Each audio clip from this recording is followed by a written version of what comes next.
Good morning. Thank you for being here.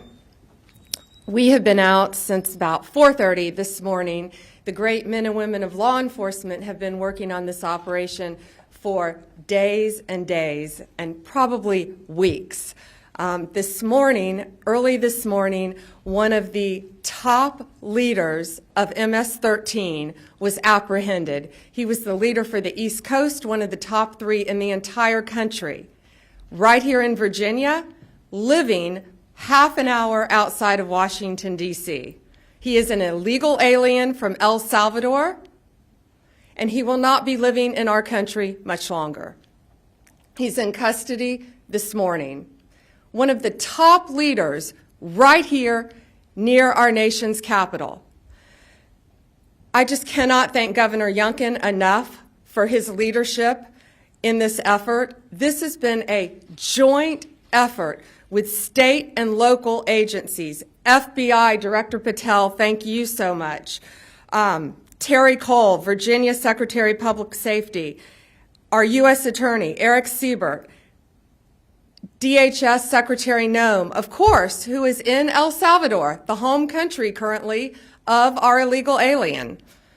DEA Acting Director Maltz, thank you. Our U.S. Marshals Service, ATF, all of the members of our task force who have been working tirelessly. We were out at that scene this morning, and what we saw was second to none. Teamwork, everyone working together. You know, someone made a great point, no egos. It was a team. You could not tell who was with what agency.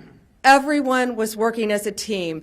And the most important thing, all of our agents were safe this morning, all of our law enforcement officers, and the bad guy is in jail.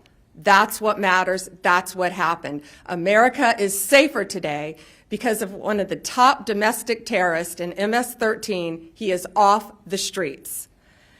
This has been an ongoing directive of President Trump. His directive to me when I became Attorney General of the United States was very simple. Keep America safe.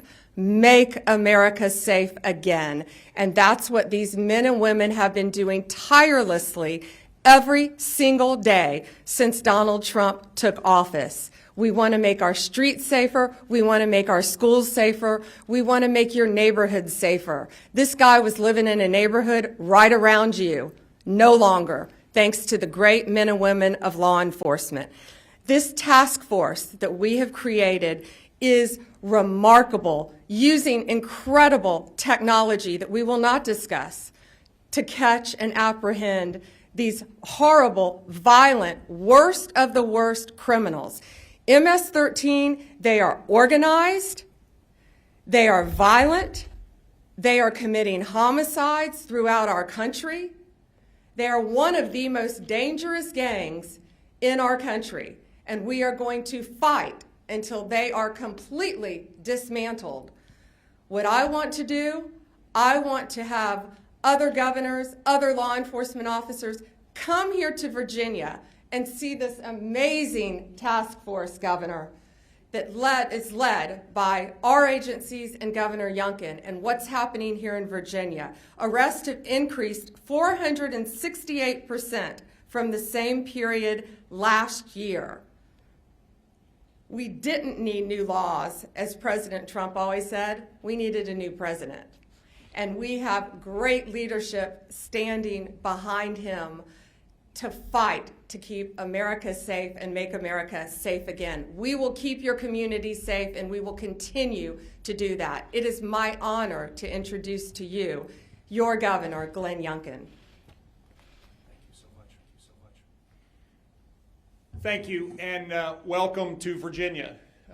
What this task force over the course of the last 4 weeks represents is the model of federal resources, stately resources, and local resources coming together in order to eradicate the drug and terrorist networks that exist. And I use the word terrorist because the illegal drug gangs, MS-13, Tren de Aragua, they are international terrorist organizations. And they are resident right here. They're resident across the country. And it requires this kind of task force, this collaboration of Virginia Resources, our great Virginia State Police led by Colonel Hanley, our Department of Corrections led by Judge Chad Dotson, along with our leadership at the administration level led by Secretary Terry Cole and our Attorney General Jason Miyares, to come together with tremendous resources from the federal government. And systematically over the last 4 weeks, we have gone to work untangling, gone to work putting together the cases and arresting these horrific criminals, these criminals that live in our neighborhoods. The arrest this morning was in Dale City in Prince William County, right here in Northern Virginia, one of the best areas in America. And it was one of the top leaders of MS-13 living here, an illegal immigrant, and that illegal immigrant's going to go back to where he came from. But most importantly, it's this effort that has been enabled by the Trump administration. President Trump said, "Get the bad guys." I've been working on this literally for the first 3 years of our administration with little to no help from the senior leadership in the federal government and the Biden administration. On day one, we went to work signing a 287G memorandum. It took us 20 hours to get it done. I was able to deputize our state police and our Department of Correction members to go to work in this task force. I want to thank General Bondi. From the second she assumed her position, she was here with us. I want to thank Director Patel. From the second he assumed his position, he was here with us. Resources, capabilities. But I most importantly want to thank the men and women who every day put their lives on the line.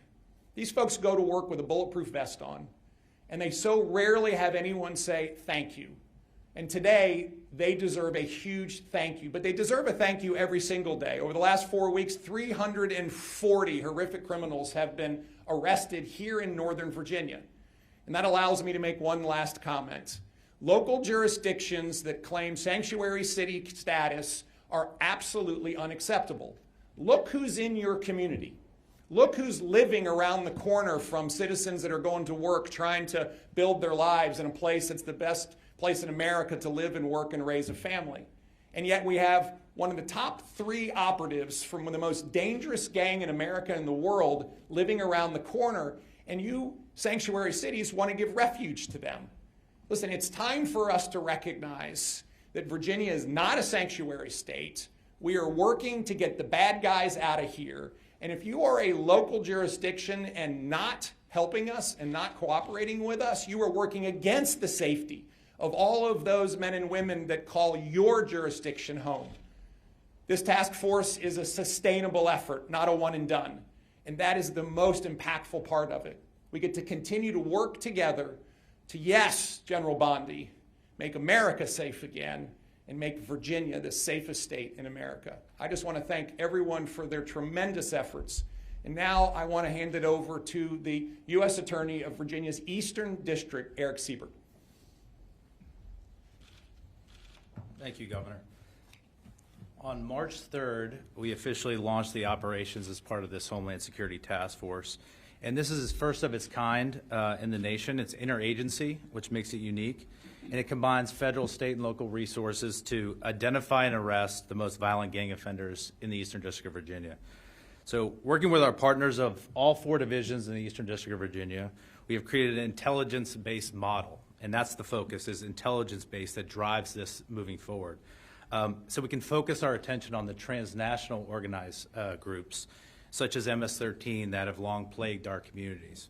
So in less than a month, we have identified 575 targets. We've arrested 342 of those targets, many of them with illegal status.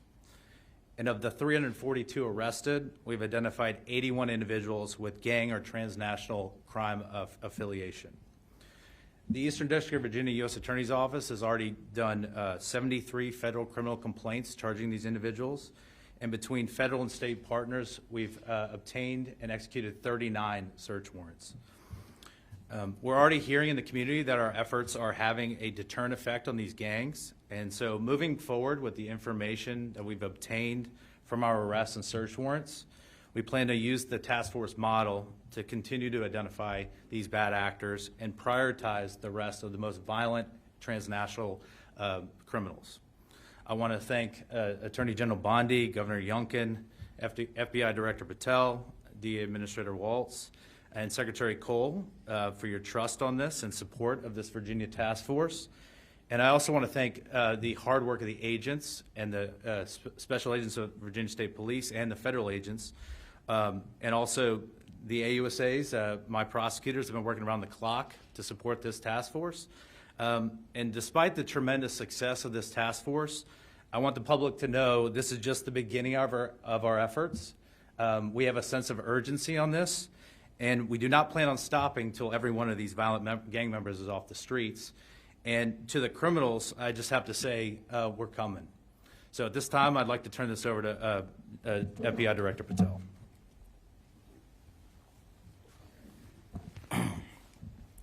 This is what happens when you let good cops be cops. And we're going to continue to let good cops be cops across this country. President Trump gave us the executive decision to go after and safeguard our communities. General Bondi is our warrior of justice leading that charge. Governor Youngkin, it's an honor to be a partner in this operation with you and U.S. Attorney Siebert. This is the mandate we have.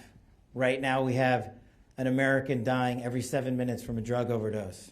That is a national security crisis we have not seen ever before. We have a woman or child being raped every 6.5 minutes in this country. We have a homicide twice an hour. No part of that metric is a safe and secure America. But thanks to the brave leadership of this administration and the folks that you see here, we are returning our communities to safety. As you heard, we took down this morning a top leader of MS-13. That is not done easily. That is done with brilliant law enforcement. And right here, I'm proud, and I think the governor knows I'm biased, having graduated from the University of Richmond, to have this here in the state of Virginia, here in our Northern Virginia resident agency, with our partnership with our Washington field office and our special agents, our SOS folks, our intel analysts, and our support staff. My priority has been law enforcement across the country, and that will not change. But law enforcement across the country cannot be done just by Washington, D.C. and the federal government alone. This task force was stood up 1 month ago. In 1 month, the brave men and women on this task force from state, local, and federal authorities have arrested 342 criminals in the state of Virginia alone. We wanted this to be a successful model. It is a successful model because of you, because of your men and women on the streets. We have the easy job in Washington, D.C. You take it to the max every single day. You put your safety on the line. You put your selfless desires ahead of going home and seeing your families at night because you care more about safeguarding our schools and our community than you do your own safety. So we will always have the backs of good cops because you have the backs of the American people. And this task force is going to go everywhere it is needed across the United States to bring the form of justice and measured security and safety that our American citizens deserve. It is an America First model because we live in the United States of America. And if you are here illegally, you will not be here any longer. And if you are going to continue to commit acts of violent crime, you will meet the same fate that this individual did this morning. And I just want to reiterate what our partners said behind us. This is not possible without the folks that do the job every single day. And as director of the FBI, it is a privilege to lead some of these brave men and women. And the only ask that I have of you in the community is the next time you see a cop, thank them. The next time you see someone safeguarding our schools, shake their hand. The next time you see our brave men and women of the FBI and the local and federal state police take down a violent terrorist, maybe give them a hug. Because those guys, those gals are the ones that are going to continue to keep our city safe. And we will not stop until this national security crisis is recognized, brought into check, and eliminated. Thank you. Questions? Amber from the Daily Caller. Thanks. Hey, Amber. First question is, how long was this individual living in the United States illegally and operating as a leader of MS-13? And then two, MS-13 has been a huge problem in Virginia for several years now. How many members of that gang do you believe are currently operating in the state?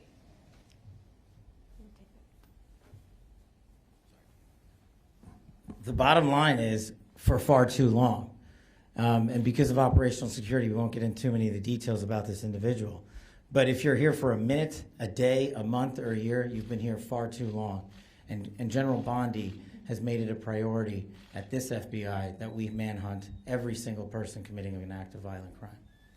And it should speak volumes that the leader for the entire East Coast was living right here in Virginia, right among us. Question? Oh, did you want to add something? Can I just add Governor something wants to to that? add I'm something. sorry. I just want to reiterate that, first of all, President Trump's executive order declaring the drug gangs and cartels international terrorists is critical underpinning to the work today. Second of all, the collaboration now that's available because we have a 287G memorandum in place is critical. And it allows us then to bring the intelligence together to go pursue and arrest someone like this. And I just want to reiterate again, this is new.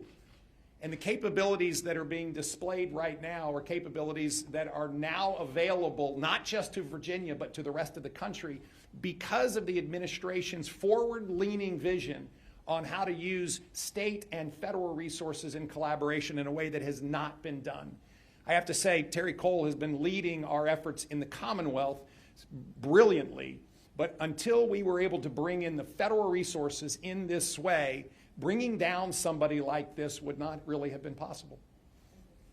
And Governor Youngkin and I, once again, are going to offer this to every governor in our country. Let's see who takes us up on this to keep their states safe.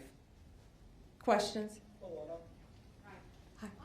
There's hundreds of these arrests happening so quickly.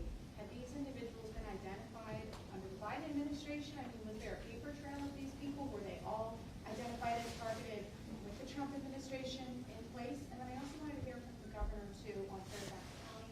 We have heard in recent years issues about the sanctuary policies there, people who are dangerous, illegal aliens, suspected, being set free from the communities and then committing other crimes. So I'm curious what we do from here.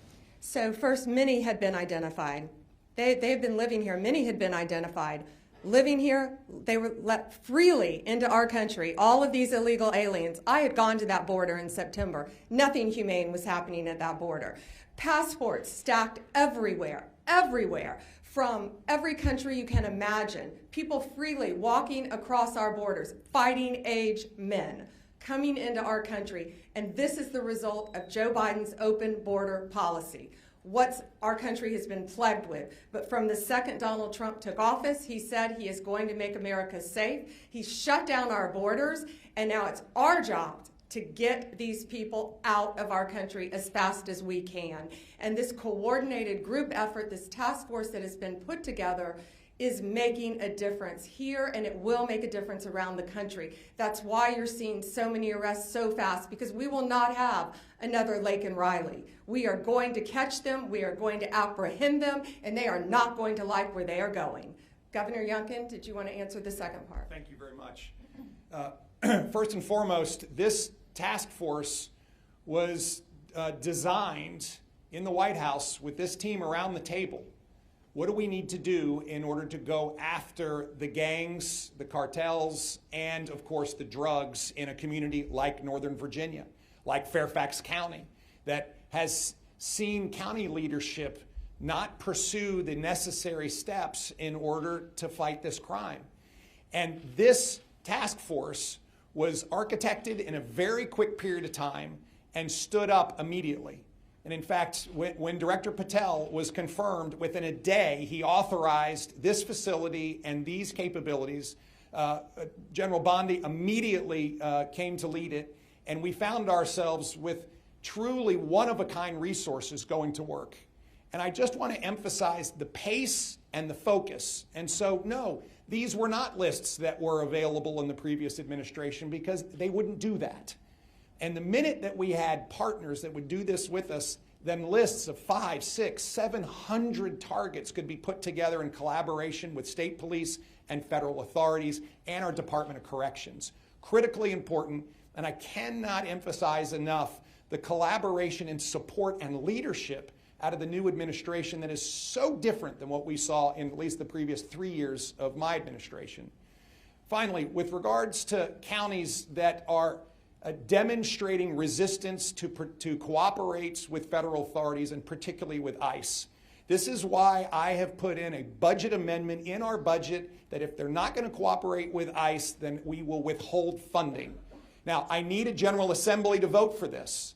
And I need a bunch of Democrats to step up and say, hey, we believe in public safety and we're going to hold jurisdictions accountable. And with this budget amendment, we can then hold Fairfax County accountable. But I'm also asking for help from our federal partners to make sure that jurisdictions that are not cooperating with ICE, we can in fact step in. And that's why the 287G memorandum that we have signed with the federal government is so important. It allows me to deputize our state police and our Department of Corrections folks, and we can then step in and make sure that we're taking custody of these folks and handing them over to ICE to be deported. This is critically important. We're not backing off. And I do believe there's an invitation here. There's an invitation for everyone to come together and recognize that criminals, literally, one of the top operatives in MS-13 is in a community that would have never thought they were there. And if we continue to have sanctuary city philosophies, that's where they're going to go. And I don't believe any community in Virginia wants someone like this living in their community. And that's why it's so important that we come together, put down all the politics, and work together in order to make America safe again. Thank you. One more question. We've got time for one more. Pierre, ABC. General Bondi, good morning. Yeah. I have one question on topic and one question off topic. Can someone Of speak? course you have to go off topic. Question number one, can someone describe what this suspect's role was in MS-13 in terms of what kind of activity was he overseeing? All we're saying now, for certain reasons, we're not identifying him by name. He was one of the top members, top 3 in the entire country, head of the East Coast, one of the 3 leaders, and I will say very violent crimes. Anything you can associate with MS-13, he was the leader over it. All of the violent crimes. So he's very dangerous. He should not have been in this country. He's from El Salvador, and he was recruited at a very early age. And it rose to the leadership, and you have to be bad, you have to be tough to get there. But he is no longer tough because he is behind bars. The off-topic question, in terms of the signals chat controversy that's going on, is DOJ involved at this point? If so, why? If not, why not? Well, first, it was sensitive information, not classified, and inadvertently released. And what we should be talking about is it was a very successful mission. Our world is now safer because of that mission. We're not going to comment any further on that. If you want to talk about classified information, talk about what was at Hillary Clinton's home that she was trying to bleach bit, talk about the classified documents in Joe Biden's garage that Hunter Biden had access to. This was not classified information. And we are very pleased with the results of that operation and that the entire world is safer because of it. Thank you all very much. Thank you for coming here and reporting.